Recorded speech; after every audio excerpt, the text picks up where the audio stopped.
ನಮಸ್ತೆ ನನ್ನ ಪ್ರಿಯ ವೀಕ್ಷಕರೇ, ನಮ್ಮ ಲಕ್ಷಾ ಚಾನಲ್ಗೆ ಸ್ವಾಗತ. ವೀಕ್ಷಕರೇ, ಇವತ್ತು ನಾವು ನೋಡ್ತಿರೋ ಅಂಥದ್ದು, ಕೆಲವರು ಸಾಧಕರು ಇರ್ತೀರ, ಅಥವಾ ದೇವಸ್ಥಾನ ಪೂಜಾರಿಗಳು ಇರ್ತೀರ, ಅಥವಾ ದೇವರು ಮೈ ಮೇಲೆ ಆವಾಹನೆ ಆಗೋರು ಇರ್ತೀರ. ಹೀಗೆ ಸಾಕಷ್ಟು ಥರ ಇರ್ತೀರ. ಅದನ್ನು ಕೆಲವೊಂದು ದುಷ್ಟ ಶಕ್ತಿಗಳನ್ನ ಬಿಟ್ಟು ಈ ಒಂದು ಸಾಧಕರಿಗೆ ಯಾರು ಬರೋ ಅಂಥವ್ರು ಕೂಡ ಬರಬಾರ್ದು ಇವ್ರ ಹತ್ರಕ್ಕೆ ಅಂತ ಕಟ್ ಮಾಡಿರ್ತಾರೆ. ಅದೇ ರೀತಿ ಈ ಕೆಲವು ದೇವತಾ ಅವಯಶಗಳಾಗ್ತಿರ್ತವೆ, ಅಂಥವ್ರಿಗೆ ಕಟ್ ಮಾಡಿರ್ತಾರೆ. ಇನ್ನು ಬೇರೆ ಬೇರೆ ಕೆಲಸಗಳಲ್ಲೂ ಕೂಡ ಕಟ್ ಮಾಡಿರ್ತಾರೆ. ಯಾವುದೇ ಕೆಲಸ ಆಗಬಾರ್ದು ಅವ್ರಿಗೆ, ಯಾವುದೇ ದೇವರ ಆವೇಶ ಆಗಬಾರ್ದು ಅವತ್ತು, ಇಲ್ಲ ಅಂದರೆ ದೇವಸ್ಥಾನಗಳಿಗೆ ಜನ ಬರಬಾರ್ದು, ಅಥವಾ ದೇವತೆ ಒಂದು ಆಹ್ವಾನ ಆಗಿ ಅವರ ನುಡಿಗಳು ಪೊಳ್ಳಾಗಬೇಕು, ಅಥವಾ ಆ ದೇವತೆ ಕೊಟ್ಟಂಥ ಏನು ಪ್ರಸಾದ, ಪ್ರಸಾದ ಅಂತ ಕೆಲವರು ಕೊಡ್ತಾರೆ. ಇನ್ನು ಕಡೆ ನಿಂಬೆಹಣ್ಣು ಆ ಥರ ಎಲ್ಲ ಹಿಟ್ಟು ಕೂಡ ಕೊಡ್ತಾರೆ, ಅದು ಕೂಡ ಪ್ರಸಾದ ಅಂತ ಇರ್ತಾರೆ.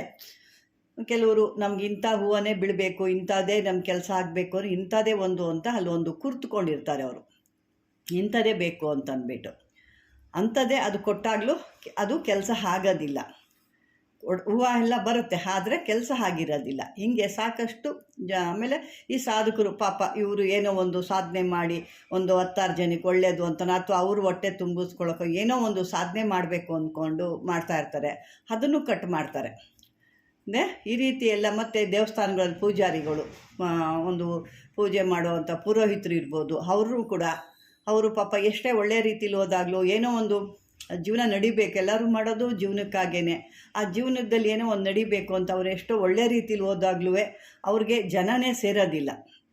ಯಾವುದೋ ಒಂದು ರೀತಿಲಿ ಇಲ್ಲ ಹಿಂಗೆ ಮಾಡ್ಕೊಳ್ಳಿ ಹಿಂಗಾಗುತ್ತೆ ಅಂದರೆ ಅವರು ಅದನ್ನು ಕಿವಿಗೂ ಹಾಕೊಳ್ಳಲ್ಲ. ಏನೋ ಒಂಥರ ಅಸಡ್ಡೆ, ಆ ಮಾತುಗಳಿಗೇನು ಅಯ್ಯೋ ಇವರೇನು ಮಾಡ್ತಾರೆ ಅನ್ನೋ ಒಂದು ಅಸಡ್ಡೆ ಮೇಲೆ ಹೊರಟೋಗ್ತಾರೆ. ಈ ರೀತಿ ಅಂದರೆ ಅದು ಅವರು ಇದಲ್ಲ, ಈ ರೀತಿ ಕಟ್ ಮಾಡಿರ್ತಾರೆ. ಜಂಗುಳಿ ಬರಬಾರ್ದು, ದೇವಸ್ಥಾನಗಳು ಇಂಪ್ರೂವ್ಮೆಂಟ್ ಆಗಬಾರ್ದು, ಈ ಪುರೋಹಿತರು ಏನಿರ್ತಾರೋ ಅವ್ರಿಗೆ ಜನ ಯಾವುದು ಬಂದು ಅವರ ಒಂದು ಪುರೋಹಿತಿಗೆ ಕೆಲಸಗಳು ಮುಂದುವರಿಬಾರ್ದು, ಈ ದೇವಸ್ಥಾನಗಳಲ್ಲಿ ಅಥವಾ ದೇವತೆಗಳು ಅವೇಶ ಆಗೋದು ಆಗಬಾರ್ದು ಇವ್ರಿಗೆ ಅನ್ನೋದು ಕಟ್ ಮಾಡಿರ್ತಾರೆ. ಇಂಥ ಕಟ್ ಮಾಡಿರೋ ಅಂಥವ್ರಿಗೆ ನಾವೇನು ಮಾಡಬೇಕು? ಇದೊಂದು ಅದ್ಭುತವಾದಂಥ ಈ ಕಾಡು ಜನರದ್ದು ಒಂದು ಮಂತ್ರ ಇದೆ. ಆಗಿನ ಕಾಲದಲ್ಲಿ ಈ ಕಾಡು ಜನರು ಇದನ್ನು ಹೇಳ್ತಾ ಇದ್ರಂತೆ. ಈ ಥರ ಮಾಡಿದಾಗ ಕಟ್ಟು ಬಿಚ್ಕೊಳ್ತಾ ಇತ್ತು ಅಂತ ನಾನು ಕೇಳ್ಪಟ್ಟಿದ್ದೀನಿ. ಅದೇ ರೀತಿ ಇವತ್ತು ನಾವು ಆ ಕಾಡು ಜನರ ಒಂದು ಕಟ್ಟು ಬಿಡಿಸೋ ಅದ್ಭುತ ಮಂತ್ರ, ಇದು ಸಾಧಕರು ಕೂಡ ಆಗ್ಬೋದು. ಈಗ ನಾವೇ ಇದ್ದೀವಿ, ಈಗ ನಮ್ಮ ಒಂದು ಯಾವುದೋ ಒಂದು ಚೆನ್ನಾಗಿ ಓಡ್ತಿದೆ, ಚೆನ್ನಾಗಿ ನಡೀತಾ ಇದೆ, ಜನ ಚೆನ್ನಾಗಿ ರೆಸ್ಪಾನ್ಸ್ ಮಾಡ್ತಿದ್ದೀರಾ, ಒಳ್ಳೆ ರೀತಿಲಿದ್ದೀರಾ, ನಮಗೆ ಒಳ್ಳೆ ಸಪೋರ್ಟ್ ಮಾಡ್ತಾ ಇದ್ದೀರಾ, ಒಳ್ಳೆ ಕಾಮೆಂಟ್ ಆಗ್ತಾ ಇದ್ದೀರಾ, ವಿಡಿಯೋಗಳೆಲ್ಲ ಚೆನ್ನಾಗಿ ಓಡ್ತಿದ್ದೇವೆ ಅಂದಾಗ ಇನ್ನೊಬ್ರಿಗೆ ಗುರಿ ಇರುತ್ತೆ, ಇವ್ರದ್ದು ಓಡಿಸ್ಬಾರ್ದು, ಇವ್ರದ್ದಿಷ್ಟು ಚೆನ್ನಾಗಿ ಓಡ್ತಾ ಇದೆ, ಒಳ್ಳೆ ಹೆಸರು ತೊಗೊಂಡಿದೆ, ಇವ್ರನ್ನ ಯೂಟ್ಯೂಬೇ ಕಟ್ ಮಾಡಬೇಕು, ಜನನೇ ನೋಡಬಾರ್ದು, ಇವ್ರದ್ದು ಜನ ಜಾಸ್ತಿ ಅವ್ರ ಹತ್ರ ಹೋಗಬಾರ್ದು, ಎಲ್ಲ ನಮ್ಮ ಹತ್ರ ಬರಬೇಕು ಅನ್ನೋದು ಕೂಡ ಆ ರೀತಿ ಸಾಧಕರನ್ನು ಕೂಡ ಕಟ್ ಮಾಡ್ತಾರೆ. ಸಾಕಷ್ಟು ಇದು ನಡೀತಾ ಇದೆ, ಅದು ಮಾಡ್ತಾರೆ. ಅಂದರೆ ನೀವು ಅನ್ಕೋಬೋದು, ನೀವೆಲ್ಲ ಹೆಂಗೆ ಸಿಗುತ್ತೆ ಅವ್ರಿಗೆ, ನಿಮ್ದೇನು ಬಟ್ಟೆ ಸಿಗುತ್ತಾ, ಫೋಟೋ ಸಿಗುತ್ತಾ, ಏನು ಸಿಗುತ್ತೆ ಅಂತ. ಆ ಒಂದು ಏನು ನಾವು ಒಂದು ಚಾನಲ್ ಮಾಡ್ತೀವಿ, ಚಾನಲ್ ಮೇಲಿಂದ ಕೂಡ ಅದನ್ನು ಕಟ್ ಮಾಡ್ತಾರೆ. ಇಂಥ ಚಾನಲ್ ಇರುತ್ತೆ, ಇಂಥ ಚಾನಲ್ ಹೋಗಬಾರ್ದು ಅನ್ನೋದು ರೀತಿ ಮಂತ್ರದಿಂದ ಅದನ್ನು ಬಂಧನೆ ಮಾಡಿ ಕಟ್ ಮಾಡ್ತಾರೆ. ಅದು ಮಾಡಿ ಅವ್ರ ಕರ್ಮ ಅವರು ಅನುಭವಿಸ್ಕೊಳ್ತಾರೆ. ಇದೆಲ್ಲ ಅಂತಂದರೆ ಒಂದು ಒಳ್ಳೆ ಕಾರ್ಯಕ್ಕೆ ನಾವು ಕಲ್ಲು ಹಾಕ್ತೀವಿ ಅಂದಾಗ ಅವ್ರ ತಲೆ ಮೇಲೆ ಕಲ್ಲು ಹಾಕೋರು ಸಾಕಷ್ಟು ಜನ ಇರ್ತಾರೆ. ಅದು ಅವ್ರಿಗೆ ಈಗ ಅರ್ಥ ಆಗಲ್ಲ. ದುಡ್ಡನ್ನ ಒಂದು ಹುಚ್ಚಿಗೆ ಬಿದ್ದಿರ್ತಾರೆ.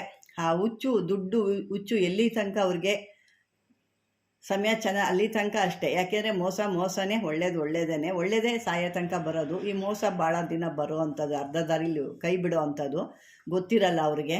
ಇದರಿಂದ ಏನು ಅನ್ಯಾಯ ಆಗುತ್ತೆ, ಏನು ಮೋಸ ಆಗುತ್ತೆ, 10 ಜನಕ್ಕೊಂದು ವಿದ್ಯಾದಾನ ಅಂತ ಮಾಡ್ತಿದ್ದಾರೆ, ಅದಕ್ಕೆ ನಾವು ಮೋಸ ಮಾಡಬಾರ್ದು ಅನ್ನೋದು ಅವ್ರು ತಿಳ್ಕೊಂಡ್ರೆ ಅದನ್ನು ಮಾಡಲ್ಲ.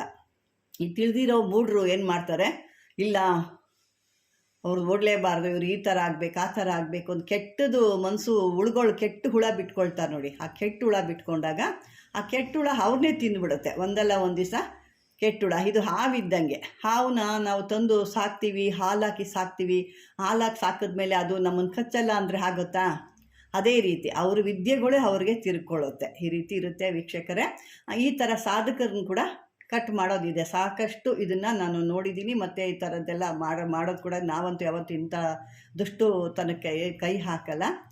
ಇರಲಿ, ಈಗ ಅವ್ರದ್ದು ಇದಕ್ಕಿಂತ ನಾನು ಇದನ್ನೇ ಯಾವ ರೀತಿ ನೀವು ಪರಿಹಾರ ಮಾಡ್ಕೊಳ್ಳೋ, ಈ ಸಾಧಕರಿಗೆ ಪಾಪ ಯಾವ ಥರ, ಅಥವಾ ಪುರೋಹಿತರಿಗಿರ್ಬೋದು, ಇದನ್ನು ಕಲಿತಾ ಇರೋರು, ಅಥವಾ ದೇವತಾ ವೇಷಗಳು ಬರ್ತಾ ಇರೋವಂಥವ್ರಿಗಿರ್ಬೋದು, ಇದಕ್ಕೆಲ್ಲ ಒಂದು ಪರಿಹಾರ ಅಂದರೆ ಕಾಡು ಜನಗಳ ಒಂದು ಬುಡಕಟ್ಟು ಜನಗಳ ಒಂದು ಪರಿಹಾರ ಅವರು ಒಂದು ಹೇಳ್ತಾರೆ.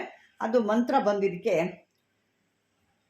ಚಿಲಕ ಚಿಲಕ ನಲಿ ನಲಕಟ ಚಿಲಕ ಒಂದು ಭಗವತಿ ವಿಡು ವಿಡು ಪಟ್ ಸ್ವಾಹ. ಇದು ಈ ರೀತಿ ಬರುತ್ತೆ.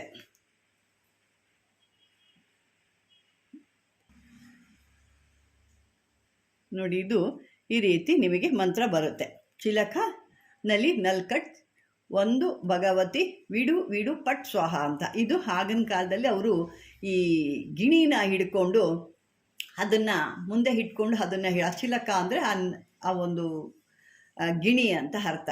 ಅದಕ್ಕೆ ಅವರು ಅದನ್ನು ಮುಂದಿಟ್ಕೊಂಡು ಅದನ್ನು ಆ ದೇವಿ ಯಾರೋ ಒಬ್ಬರು, ಈಗ ಅವ್ರೇನೋ ಒಂದು ಮಾಡ್ತಿರ್ತಾರೆ ಅಂದರೆ ಇನ್ನೊಬ್ಬ ಅವನು ನೋಡಿ, ಇವನು ಏನೋ ಒಂದು ಮಾಡ್ತಾವನೆ, ಇವನಿಗೆ ಜನ ಜಾಸ್ತಿ ಬರ್ತಾ ಇದ್ದಾರೆ, ಅಥವಾ ಒಳ್ಳೆ ಹೆಸರು ಬರ್ತಾ ಇದೆ, ಇವನ ಮುಂದೆ ಹೋಗಬಾರ್ದು ಅಂತೇಳ್ಬಿಟ್ಟು ಕಾಲು ಎಳೆಯೋದು ಅಂತೀವಲ್ವ, ಅದನ್ನೇ ಕಾಲು ಎಳೆದು ಈ ಥರ ದುಷ್ಟತನ ಮಾಡಿ ಅವ್ರನ್ನ ಮೂಲೆಯಲ್ಲಿ ಕೂರಿಸ್ಬೇಕು ಅನ್ನೋದು. ಇವ್ರ ಕೊನೆಗೆ ಬೆಡ್ ಮೇಲೆ ಮಲ್ಕೊಂಡ್ಬಿಡ್ತಾರೆ. ಅವ್ರನ್ನ ಕೂರಿಸಿರ್ತಾರೆ, ಅಥವಾ ಅವ್ರಿಗೆ ದೇವರು ಒಂದು ಒಳ್ಳೇದು ಮಾಡಿದ್ರೆ, 10 ಜನಕ್ಕೆ ಒಳ್ಳೇದು ಮಾಡಿದ್ರು ಕೂಡ ಅವ್ರು ಎದ್ದಾರು ಕೂತ್ಕೊಳ್ತಾರೆ. ಆದರೆ ಇವರು ಚೆನ್ನಾಗಿ ನಡೀತಿರೋರನ್ನ ಮೂಲೆಯಲ್ಲಿ ಕೂರ್ಸೋಕೆ ಹೋದಾಗ ಇವರು ಬೆಡ್ ರೀಡನ್ ಆಗೋಗ್ಬಿಡ್ತಾರೆ. ಕೊನೆಗೆ ಮಲಗಿ ಉಳುಗಳು ಬಿದ್ದು ಬೆಡ್ ರೀಡನ್ ಆಗಿ ಸತ್ತೋಗ್ತಾರೆ.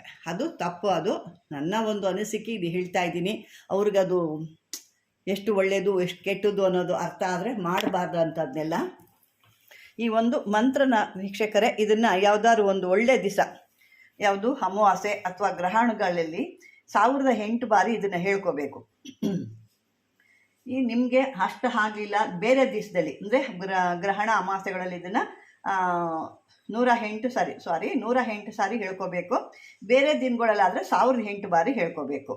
ಒಟ್ಟು ಇದನ್ನು 10,000ದಿಂದ 12,000 ತನಕ ಇದನ್ನು ಸಿದ್ಧಿ ಮಾಡ್ಕೋಬೇಕು. ಸಿದ್ಧಿ ಮಾಡಿಕೊಂಡು ಯಾರಿಗಾದರೂ ಈ ರೀತಿ ಸಾಧನೆ ಮಾಡ್ತಿದ್ದವ್ರಿಗೆ ತೊಂದರೆ ಆಗಿ, ಅವ್ರಿಗೆ ಈ ಥರ ತೊಂದರೆ ಆಗಿದೆ, ಅಥವಾ ದೇವ್ರು ಬರೋರಿಗೆ ತೊಂದರೆ ಆಗಿದೆ ಅಂದಾಗ, ಆ ದೇವತೆಗಳನ್ನ ಬರ್ದಂಗೆ ತಡೆ ಮಾಡಿದ್ದಾರೆ ಅಂದಾಗ ಈ ಮಂತ್ರ ಹೇಳಿ, ಆ ಮಂತ್ರಕ್ಕೆ ಹೇಳಿಬಿಟ್ಟು ಒಂದು 11 ನಿಂಬೆಹಣ್ಣು ಅಥವಾ 7 ನಿಂಬೆಹಣ್ಣು 9 ನಿಂಬೆಹಣ್ಣು ತಗೋಬೇಕು.